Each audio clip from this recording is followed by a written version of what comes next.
Hello, church, and welcome to our second session on how to be an anti-racist.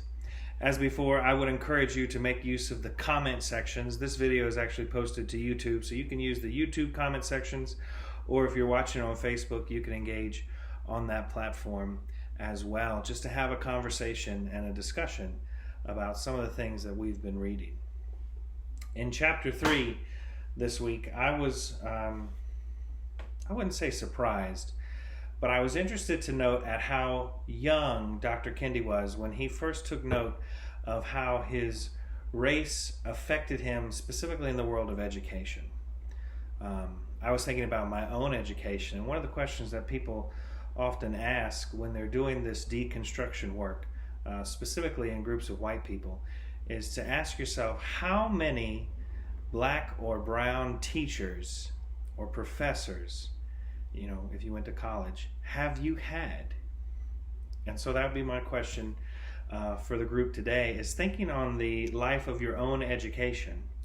How many of you had any black, brown, or indigenous teachers who worked with you coming up through your time in education? And how do you think that impacted you one way or another? Depending on the age you are and when you went to school, you may have had absolutely no black, brown, or indigenous teachers.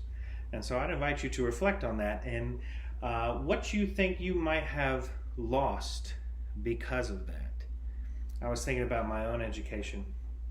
I started school in kindergarten in the late 1980s, and my first teacher, Miss Page, in kindergarten was a black woman down in Nelson County in Schuyler Elementary School. It's now the Walton Mountain Museum. So it's a museum left over from the TV show The Waltons.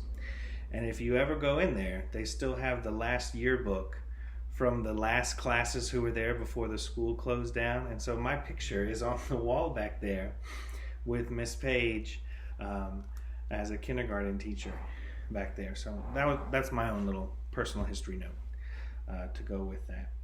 But inviting you to think about your time in education.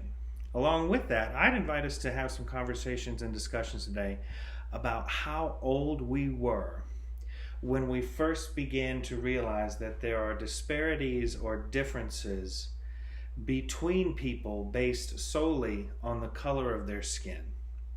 When did you ever have those conversations with a parent, a friend, or a family member? And how old do you think you were when you first noticed those differences and those disparities in the system?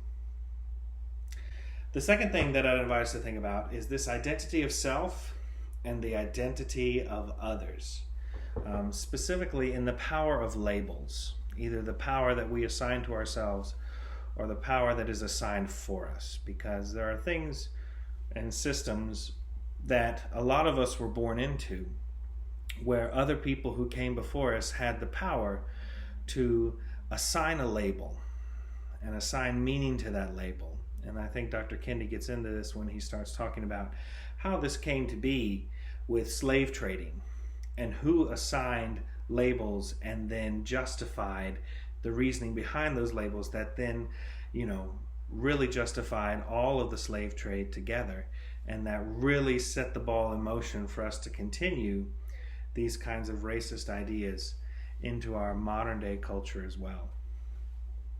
So going back to just talk about the identity of self. If you are someone who is white, how does it make you feel when someone clarifies or identifies you as white? Do you shy away from that feeling? Do you become defensive when someone clarifies your whiteness? And if so, I'd invite you to think about why that is.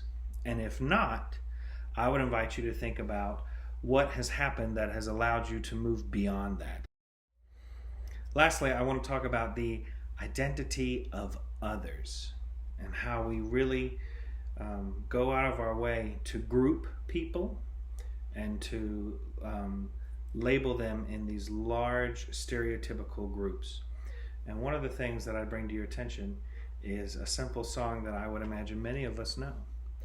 Jesus loves the little children, all the little children of the world.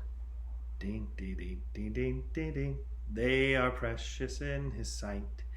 Jesus loves the little children of the world. Is that a racist song? That's really the question for today, is about how do we group people? How do we label others? And then are we teaching our children to do the same? And are we doing it knowingly or unknowingly?